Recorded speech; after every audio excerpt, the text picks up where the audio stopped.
2 years నుండి నేను ఈ రెసిపీ చేస్తున్నాను. ఇది మన హెయిర్‌ని, స్కిన్‌ని అలాగే ఐస్‌ని హెల్తీగా ఉంచుతుంది. ఈ రెసిపీకి ఉసిరికాయలను తీసుకోవాలి. ఇలా ఆవిరి మీద లేదా కొద్దిగా వాటర్ పోసి అయినా కూడా ఉడికించుకోవచ్చు. ఇలా పైన పగిలినట్లు వస్తే ఉడికినట్టు. ఇవి కొద్దిగా చల్లారాక ఇలా వలిచి పక్కన పెట్టుకోవాలి. మిగిలిన ప్రాసెస్ చూద్దాం. ముందుగా స్టవ్ ఆన్ చేసి కడాయి పెట్టి అందులో నూనెను పోయాలి. నూనె వేడెక్కాక ఇందులో పోపు దినుసులు వేసుకోవాలి. మెంతులు, జీలకర్ర, ఆవాలు, కలోంజి వీటిని ఉల్లి విత్తనాలని కూడా అంటారు. అలాగే సోంపు. సోంపు కొద్దిగా ఎక్కువగానే వేసుకోవాలి. ఈ చట్నీకి సోంపుతోనే మంచి టేస్ట్ వస్తుంది. పోపు దినుసులని మంచి సువాసన వచ్చే వరకు వేపుకున్నాక ఇందులో ఇంగువ వేసుకోండి. ఇంగువ కూడా కొద్దిగా ఎక్కువగానే వేసుకోండి. నూనెలో అన్నీ కలిసేలాగా కలుపుకున్నాక ఇందులో పసుపు, ఉప్పు, కారం వేసి కలిపి వెంటనే వలిచి పెట్టుకున్న ఉసిరి ముక్కలను వేయండి. కారాన్ని నూనెలో ఎక్కువసేపు వేయించితే మనకు చట్నీ అనేది చేదు వస్తుంది. అందుకే మీరు వెంటనే ఆలస్యం చేయకుండా వెంటనే వేసేయండి ముక్కలు. లేదంటే మీరు ఫస్ట్ ఉసిరి ముక్కలు వేసుకున్నాక తర్వాత ఉప్పు, కారం అలా అయినా వేసుకోవచ్చు. ఈ ఉసిరి ముక్కలకు మసాలాలన్నీ అంటేలాగా మెల్లిమెల్లిగా తిప్పుతూ గరిటెతో కలుపుకోవాలి. ఈ రెసిపీ నేను మా అమ్మాయి ఫ్రెండ్ మదర్ దగ్గర నేర్చుకున్నాను. నాకు చాలా బాగా నచ్చింది. ఇందులో వేసే ఇంగ్రీడియెంట్స్ చాలా ఇంట్రెస్టింగ్‌గా ఉంటాయి. అందుకే మీరు ఎక్కడ కూడా స్కిప్ చేయకుండా చూడండి.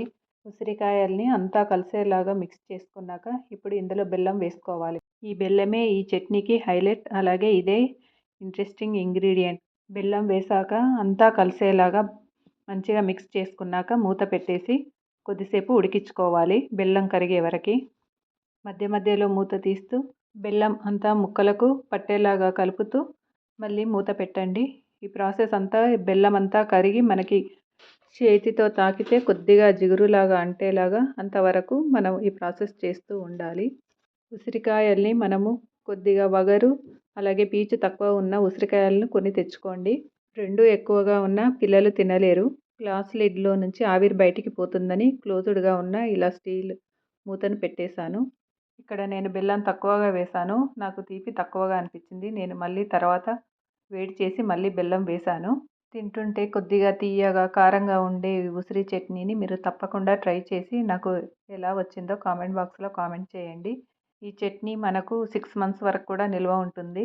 ఇక్కడ నేను స్టవ్ ఆఫ్ చేశాను. ఇది పూర్తిగా చల్లారాక మిగిలిన ప్రాసెస్ చూద్దాము. ఇది పూర్తిగా చల్లారాక ఇందులో శొంఠి, మిరియాల పొడి, గరం మసాలా వేసి మంచిగా మిక్స్ చేసుకోవాలి. దీన్ని ఒక గాజు సీసాలో వేసి తడి తగలని ప్లేస్‌లో ఉంచి నైట్ తప్ప ఎప్పుడైనా తినండి. పూరి, రైస్, చపాతీలోకి తినొచ్చు లేదా డైలీ ఒక స్పూన్ మెడిసిన్ లాగా కూడా తినొచ్చు. ఉసిరికాయను నైట్ తీసుకుంటే నిద్ర పట్టదు అంటారు. అందుకే నైట్ తినొద్దంటున్నాను. ఈ చట్నీని లైక్ చేసి, షేర్ చేసి అలాగే నా ఛానల్‌ని సబ్స్క్రైబ్ చేసుకుంటారని ఆశిస్తున్నాను.